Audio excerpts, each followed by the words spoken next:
सम्राट चौधरी अपने औकात में रहे। सम्राट चौधरी अपने औकात में रहे।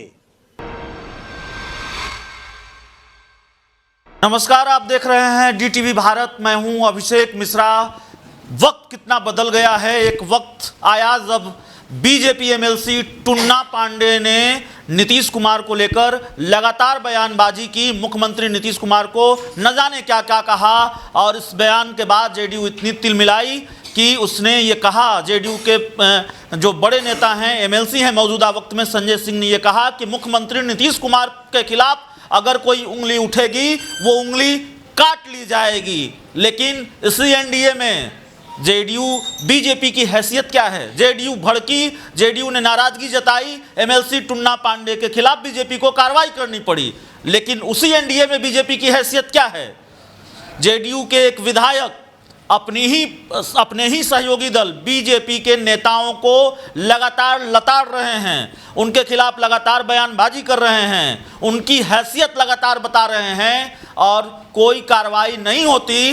तब भी नहीं होती जब बिहार सरकार में बीजेपी कोटे से मंत्री नीरज कुमार बबलू ये कहते हैं कि बयान देने वाले विधायक का मानसिक संतुलन खो गया है, उनके खिलाफ कार्रवाई होनी चाहिए, जेडीयू को कार्रवाई करनी चाहिए।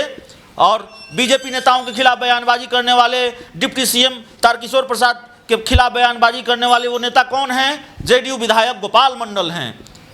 न सिर्फ उन्होंने तारकिशोर प्रसाद को माफ़ कीजिएगा, ये कहा कि वो पैसे वसूलते हैं, उनको इस्तीफा देना चाहिए, बल्कि जब हमने विधायक जी से बातचीत की तो उन्होंने कहा कि फालतू के डिप्टी सीएम हैं। और आज उन्होंने सम्राट चौधरी को खूब सुनाया है। पूरा बयान भी हम आपको सुनाएंगे, और आपको ये बयान आज इसलिए भी सुनाएंगे कि आपको ये समझ में आ जाएगा, बहुत आसानी से ये समझ पाएंगे कि एनडीए में बीजेपी की हैसियत क्या रह गई है। सत्ताधारी पार्टी जेडीयू, बीजेपी बड़े भाई की भूमिका में है एनडीए में, लेकिन उसी बीजेपी के सहयोगी दल जो छोटे भाई की भूमिका में है जेडीयू, उसके एक विधायक बिहार सरकार के मंत्री सम्राट चौधरी को कहते हैं कि आपकी हैसियत क्या है। आपने कभी चुनाव लड़कर देखा है क्या? आप कभी चुनाव लड़े हैं क्या? आप आरजेडी में पैदा हुए हैं। सब कुछ बताने की जरूरत नहीं है, सीधा बयान सुनवाते हैं गोपाल मंडल जेडीयू विधायक का, जिन्होंने सम्राट चौधरी को लेकर आज निशाना साधा है। और सम्राट चौधरी कौन है? सम्राट चौधरी की पहचान बताते हैं। जिस जेडीयू के विधायक हैं गोपाल मंडल, उसी एनडीए का हिस्सा है, उसी जेडीयू के सहयोगी दल है बीजेपी, और उस कोटे से, बीजेपी कोटे से मंत्री हैं सम्राट चौधरी, और उनको खूब लताड़ा है आज जेडीयू विधायक गोपाल मंडल ने। सुनिए बयान क्या कहा है उन्होंने। सम्राट चौधरी दल बदलू लोग, उन्होंने हमको बोला इनका मानसिक संतुलन बिगड़ गया, इनको दल से निकाल देना चाहिए। तो मानसिक संतुलन हमारा नहीं बिगड़ा है, मानसिक संतुलन सही है, लेकिन आखिर क्यों बिगड़ा, क्यों जोश खरोश में बोले? कोई बोलता है एनडीए गठबंधन के जो डिप्टी सीएम, उनके खिलाफ क्यों बोलेगा? उन्होंने बोलने के लिए हम ये कहना चाहते सबसे पहले सम्राट चौधरी के बारे में। सम्राट चौधरी दल बदलू है, उनके पिताजी खुद सम्राट चौधरी ने ये बयान दिया, ये थी मुख्यमंत्री जी, ये विकल्प के मुख्यमंत्री हैं, मतलब कोई नहीं विकल्प था, इसलिए उनके पिताजी के जोरी पारी का, पिताजी का मित्र, पिताजी का साथी, उनके पिताजी समान उन्होंने बयान दिया। एक दल में थोड़ा रहा है, वो आरजेडी में पैदा लिया, वहीं से उत्पत्ति उनकी हुई। उसके बाद उन्होंने अपना फिर ये जदयू में आया, एमएलसी बना के लाया, जदयू में मंत्री बना दिए। फिर वो क्या किया, ये मांझी के साथ हम पार्टी में चला गया। उसके बाद अब एमएलसी बन के जदयू में आए हैं। वो चुनाव लड़के देखेगा मैदान में तब ना, दम नहीं है चुनाव लड़ने का। चुनाव तो मैं लड़ता हूँ, डकार के बोलता हूँ, 25,000 से मैं जीतूंगा, सातों का सातों सीट भागलपुर जिला का मैं जीतता हूँ। हम सिर्फ एमएलए नहीं है, विधायक नहीं है, हम नेता है, नेता। तो क्यों हम ऐसा बयान दिए? तो बयान इसलिए मैंने दिया, तारकेश्वर प्रसाद जी पहले, माननीय तारकेश्वर प्रसाद जी डिप्टी सीएम पहले आए, हमको बुलाए नहीं मेरे क्षेत्र में, गुफ्तगू कर लिया, अपने आप में चला गया। हम विधानसभा में बोले तारकेश्वर हमको क्यों नहीं बुलाते हैं आप, हमको बुलाना चाहिए, हमारी इंसल्ट होता है, बेइज्जती होता है, लोगों ने कहता है डिप्टी सीएम आपको बुलाए नहीं, तो हरास होता है। तब दोबारा फिर आया ना, तो फिर बोला चुनावी समीक्षा करेंगे। नहीं, चुनावी समीक्षा नहीं, ये समीक्षा बैठक करेंगे कार्यकर्ता के साथ।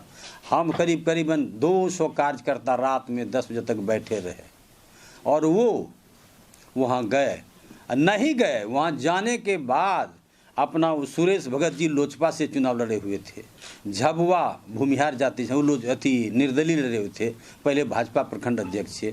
अनिल यादव जी हमको चुनाव हराने वाला, लोजपा का प्रचार करने वाला, ये गुलाबी लोजपा का प्रचार, प्रवीण भगत स्वयं लोजपा का प्रचार करने वाला, उनके घर में बैठ के उन लोगों से, विरोधी लोगों से बातचीत किया, सबको उनके साथ भोजन किया। वो डिप्टी सीएम उन लोगों के साथ भोजन किया। हम लोग 10 बजे रात तक बैठे रह गए। वो कार्यकर्ता समीक्षा बैठक में नहीं गई, तो गुस्सा यहीं से पैदा। और क्या किया उस टाइम में जानते हैं? एक बार पहले जो गए थे वो लोगों को, अब करीब 52 घर फंसा हुआ है, जो खरनई धार बोलता है नवगछा के बगल में, जल उसी में गिरता है नवगछा का। वो 52 घर टूटने वाला, आज से नहीं 10 साल से प्रक्रिया चल रही है, टूटने वाला है। इसका पैरवी करने, नहीं टूटने देंगे, इस एसडीओ को भगा देंगे। उन्होंने पैसा इकट्ठा करने के लिए बोला था। दोबारा जो गए ना, वहाँ बैठ के प्रवीण भगत के घर में, वो कम से कम नहीं कुछ 25-30 लाख लेके आया वहाँ से। मैं दावे के साथ कहता हूँ, अगर इसकी जांच करवा ले सरकार, पता चल जाएगा यहाँ पर क्यों गया। वो रोहित पांडे मेरे निकट रोया, भैया हमको नहीं बुलाया, कि तुम यहाँ चले जाओ, नहीं आया। तो वो बयान दिया, चूँकि जिला अध्यक्ष से हटा देगा, टिकट नहीं मिलेगा, इसलिए मेरे विरुद्ध बयान दिया। वो तो खुद दुखित हैं। और एक बार जब आए थे यहाँ पर, क्या कहा जाए, समीक्षा बैठक में ही डीआरडीएम हम लोग बैठे हुए थे डीएम के साथ, यहाँ से उठे सीधे गए ये वहाँ पर, कहने का मतलब नगर पंचायत में गए, तो वहाँ पर उसके साथ बैठे उठे गपशप किए।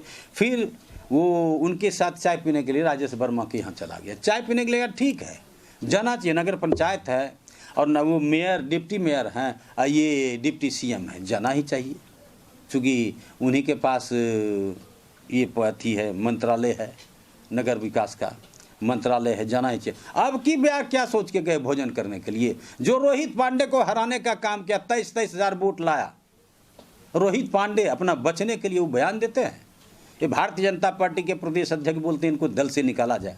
भाई क्यों, आप क्यों ने अंकुश लगाते हैं अपने आदमी पर जो पैसा कलेक्शन करता है? वो गई राजेश वर्मा को इतना दुकान है कि मत पूछिए, कमी नहीं, 1 किलो दे ही दिया गया, क्या तो जानते नहीं, लेकिन वहाँ कलेक्शन 2 पेटी वो लोड करके गए ट्रेन में।